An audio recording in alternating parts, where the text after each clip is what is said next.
Whenever you start digging around in a radio chassis, it doesn't matter which one it is.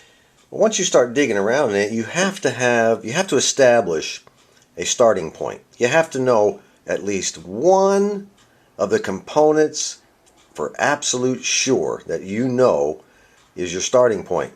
And the starting point that I'll be having today is this resistor right here. Now that's part number 70. That resistor right there. Now we go over here and we look at part number 70 on the parts list, and it says that it's a wire wound 2-part resistor, 21 ohms and 263 ohms. There's the 21 ohm section right there. It says 21 ohms, and there's the 263 ohm section. It's a 2-part wire wound resistor. So once we find that in the chassis, you know, all roads lead home. We can start tracing out from that resistor to anywhere in the circuit. That'll always be our reference point. We can always pick up a different reference point later on, which would be the shunt resistor around the shadow meter or something like that, and continue on through the circuit. But you always start out with a known point. So let's find that point in our chassis. Believe it or not, it is, get the light down here where you can see it a little better. I don't know if it's going to help very much. These lights just don't seem to do the job. Underneath this little resistor right here is a round barrel looking thing, and it's got wire coils wrapped all the way around it. That is the wire wound resistor on the schematic. And you'll notice that it has, get this around here, let me see, it has a tap on it. Let me see, maybe I'll be able to see it better here. It has a tap on it right here at the top that has a electrolytic soldered to it, and there's also another tap down here. Okay, so this portion down here from the tap downward would be the what is it, 23, yeah, the 21 ohms. Yeah, from here downward would be the 21 ohms, and from here upward to this connector would be the 263 ohms. This will be our starting point for determining whether or not these 4 electrolytics, 1, 2, 3, 4, are correctly wired. That ought to be fun, huh? Let's go back to the smaller schematic for a minute. There's supposed to be a 10 microfarad electrolytic right here connected to the top of that wire wound resistor. And we'll take a look at that in a minute. And from that point there would be 2 8 microfarad E-caps. One going this way from the top of that resistor again, and one going this way. Now this one goes out to the field coil on the speaker. This one comes up and comes over and goes out through the speaker jack to the audio output transformer. Both of these electrolytics should go to the speaker plug. Now right here is kind of an interesting little deal. There is a 0.05 microfarad capacitor that I do not see in this chassis. It might be connected to the audio output transformer on the speaker. I'll have to take a look at that later.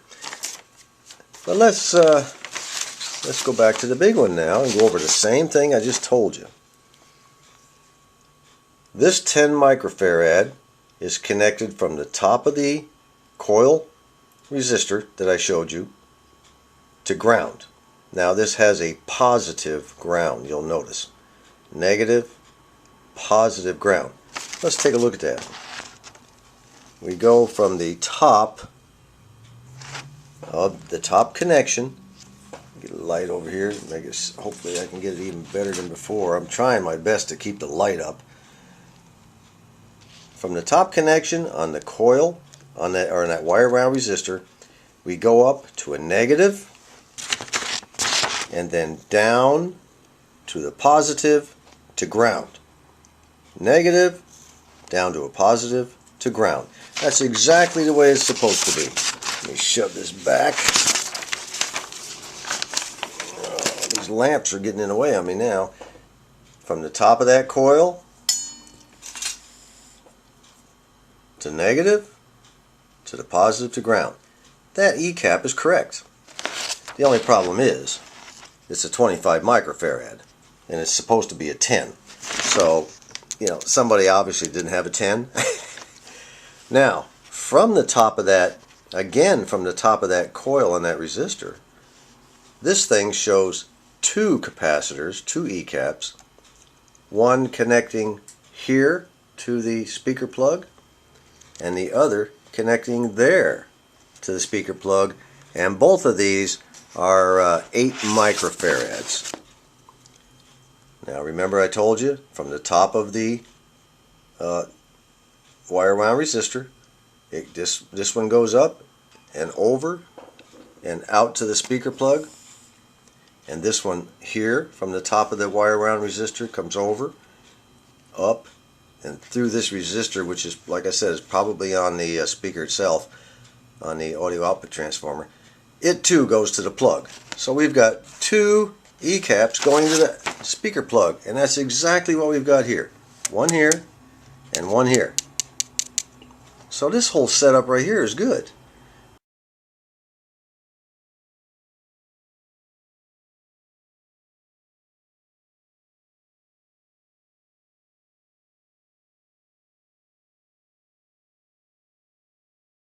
It's just this old junky E caps.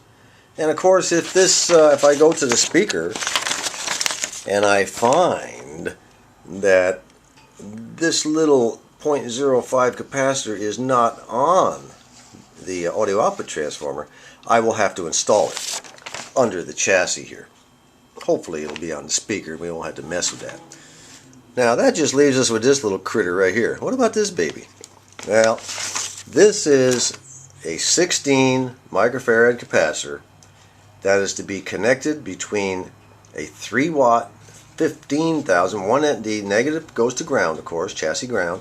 The positive side will connect between a 10,000 ohm resistor and a 15 K 3 watt resistor here. This is a 2 watt, this is a 3 watt. And there's also another one over here that's sort of off to the side in the chassis. It's not located in the same place. Now, obviously the ground of this, the negative wire ground on this thing has broken off. It broke off because I broke it off accidentally. Didn't care, didn't matter, it was coming out anyway. But in the process of taking a few things apart here, it snapped off. Or it got in my way and I cut it off. I can't remember which. It was right in the very beginning. Anyway, the positive side is supposed to go between those two resistors, and guess what? There it is, right there, right there. Now of course all these things are kind of loose and wobbly inside the chassis. I don't like that. I'm going to have to set up probably two terminal strips somewhere down in here in order to get this set up the way I want it. So there we go. Everything is wired properly with the exception of a possible missing 0.05 capacitor. Before we can get started, we're going to have to make some room here. What I want to do is solder in this new electrolytic. It's a 10 microfarad, 450 volts. By the way, this one here is only rated at 25 working volts. I checked the parts list. It did not list the working voltage requirement, but it must have been enough because it's not blown.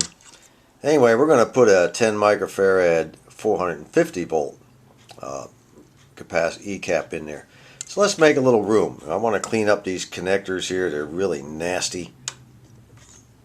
Let's get that baby out of the way, and that baby out of the way. Now we got some room to work. That's what you got to do. You got to be a butcher. Lucky you. We have run into a glitch. And I'm going to wrap up this video describing this glitch and tell you what I'm going to do about it. This is the wire wound resistor that had the 21 ohms at the bottom and the 263 ohms at the top. Well, when I disconnected this wire that was left over from these electrolytics from the top connector, this wire came off with it. Now, I don't know if it was disconnected, I don't know if it was broken, I don't know if I did it. The point is, it's not connected, and I need it to be connected there in order to get a reading of 263 ohms. Unfortunately, I'm unable to solder it back on. I don't know what kind of wire that is. I've never run into it before. It looks like some sort of metal impregnated cotton. And over the years, it's gotten so old and worn or deteriorated. I don't know what it is, but it will not solder to here. I've tried taking off the insulation, but there's no insulation. It appears to all be woven into the cotton thread. Strange stuff. So what I need 263 ohms from here to here. So what am I going to do? Now this whole mechanism, this whole resistor is mounted on a ceramic core. Now they didn't put that on that ceramic core for no reason. There has to be some heat generated here. And you'll notice that even right here is a 2-watt resistor. So what I'm going to do, in order to get that 263 ohms, I'm going to go ahead and solder a 300 ohm, since I don't have a 263 ohm. I'm going to solder a 5-watt 300 ohm across those two terminals, and that'll give me the resistance I need. The 300 ohm 5-watt resistor is in, and the 10 microfarad electrolytic capacitor rated at 450 volts is in, with the positive end to ground. And let's measure the bottom half of this wire wound resistor. We're supposed to have about 21 ohms. Let's see what we got. Not bad. 21.8. I'll take it. I'll take that. Now we'll go ahead and change the wires and change the scale. Let's change the scale up to 2000 ohms and go from here to here. We're supposed to have 263 ohms, but since the top half of that wire wound resistor is messed up, we're going to have to go with this one. And 263, we now have 297, 298. Close enough for government work. And we have removed the old 25 microfarad electrolytic capacitor that was in there. So that baby is history. Once again, I appreciate you all stopping in. Next time we'll pick up with the remaining electrolytic capacitors. This is John.